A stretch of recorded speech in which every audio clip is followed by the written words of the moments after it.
Rajkot ward number 2 collector કચેરી પાછળ Shroff road પર કોંગ્રેસ ઉમેદવારના ઘરેથી ભાજપના ઇશારે કોંગ્રેસ પક્ષ ઝંડા ઉતારવા આવ્યા।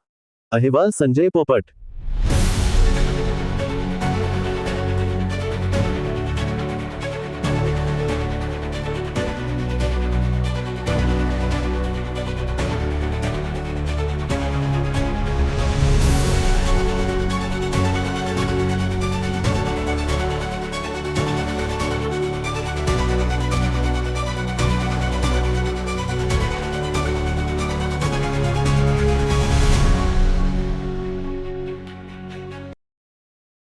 લાવો છે સીધું જ બોલી દર્શિતાબેનને નથી લાગુ પડતી।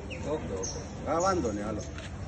આજે તમે જોઈ લ્યો છો કે આજ કોર્પોરેશનના અધિકારીઓ જ્યારે ભાજપના ઈશારે અને ભાજપના ખીચામાંથી નીકળીને અત્યારે નીકળ્યા છે।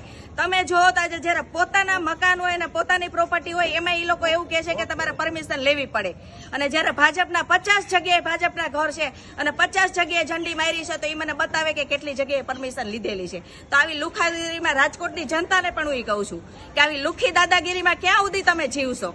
અધિકારીઓને આ સાંભળો એ કે એના ઈશારે હાલવું પડે છે તો ક્યાં સુધીનું આપણે ચલાવવાનું છે? તો હું પણ રાજકોટની જનતાને એમ કહું છું કે હવે તમે જાગો।